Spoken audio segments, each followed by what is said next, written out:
Hey, what's up you guys? Welcome to the first video of the High Desert FishRoom. This video, I'm gonna be doing a quick little tour and introduction of what it is I have going on in my fish room. This first tank, I have a small community of green jade shrimp. This is the one and only heated tank that I have inside my fish room.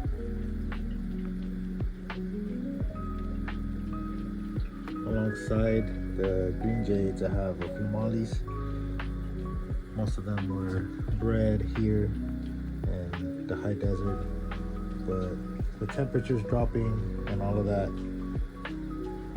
and this tank being the only one with heat, I put some here and then I put some other ones inside my community tank inside my house. And I'm not sure if you guys could see, but there is one red riley shrimp. There's probably like 5 or 6 red riley shrimps inside this community tank alongside the green jades. I will move along to my second tank. Now in this tank holds cherry shrimp and a few orange riley shrimps. If you guys follow me on Instagram, you guys seen that this tank just went through some mayhem, and I did lose some cherry shrimps in the process, but with the numbers that I see in here, I think there is more than enough cherry shrimp to continue the colony and to continue the community.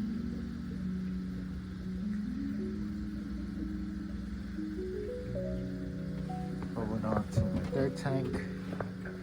This tank is just a planted tank. This tank was the very first tank that I ever purchased. This is a 30-gallon tank. When I was just holding snails, a bunch of root plants, some driftwood, nothing special in there. These are just 2 holding tanks. I do tend to breed crayfish when it's breeding season. So these 2 tanks is where I usually separate the babies. I was using that one where I have the green jades, but yeah, the green jades are in there now. So these 2 are the ones that are gonna be holding the babies. Moving along to my 6th tank. This tank has some wild history. I've actually resetted this tank approximately 3 times, I believe. 3 times, 4 times. I think it's 3. And first time I lost all the fish or the fungal bacteria. The second time, the fish did great, but I would say 4 months into it, the fungal bacteria came back up and my fish died again. Fancy goldfish to be exact. So ever since then, I decided not to get any more fancy goldfish. I did a major water change in this tank, probably like a 80% water change. And I set it back up, threw some plants in here, and this is what we got going on. Most of these plants right here that you see here, those are just fresh. They're fresh plants that I put in here. I was supposed to put in my community tank, but my community tank, when you guys see it, you guys will see why I have not put any more plants in there. But yeah, this is my 6th tank. Then we'll move up to my 7th tank. This is a tank that is holding my breeder crayfish, and it's just a female now, but she goes way back. I've been having this specific breed line of crayfish for 6 years. 6 years, I believe so. And it's been crazy. If you guys follow my Instagram, you guys would see I've had her father, her grandmother, her grandfather, but little by little with age and whatnot, yeah, they gave out. And then yeah, she's one of the only ones that I decided to keep. Her siblings were sold to a pet shop, and hopefully they found forever loving homes. And yeah, this here tank is my 8th tank. And this tank is home to Mr. Ghost.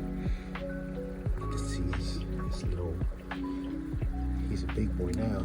But Mr. Ghost has been with me approximately 7 months or something like that. It's just been a few months. He hasn't been with me for a very long time. But I am gonna see if I could hopes of breeding him this next season. We will see. And then we'll move on to tank number 9, number 10. 11 and 12. 12 is a little special, so let's stop in these three. These three, they're all the same, 5.5 gallons alongside with number 12.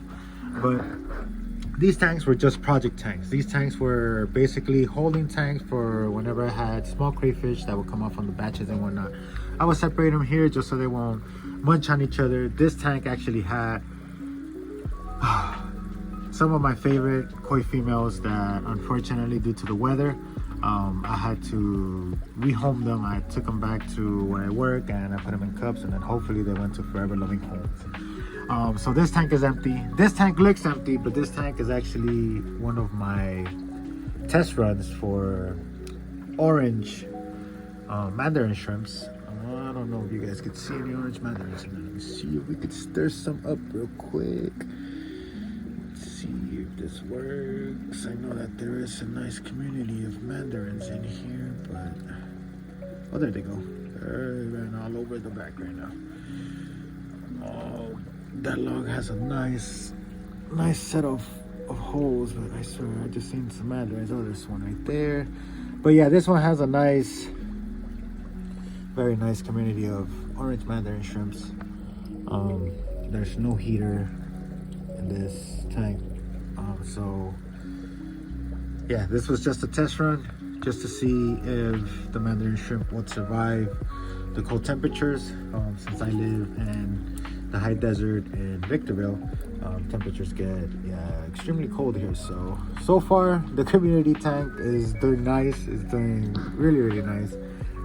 So yeah, hopes on continuation of breeding continues. And then this tank is a special tank for me. This was on October 2023 was when I set this tank up. This was my very first subtree tank. This tank got sparked up all thanks to Fatherfish. Fatherfish was the one that got this tank on the rise. I seen his videos and I got hooked and I needed to try it, so I tried it. Mind you, there is no plants in here, right? All of that you see there, those are just sprout growers that are growing off from the substrate itself. But all the plants, I took them all out. I didn't leave nothing in here because I was supposed to take this apart, and I didn't. So now it's just sitting. But you guys will see what I will do to it. And then we got this tank right here. This tank has no number because there's no water in here yet. This is a Higer tank that I have been wanting to put together, and I think now that we have YouTube, I think it might be perfect, so you guys can see how I do my substrate rather than using these pebbles and whatnot.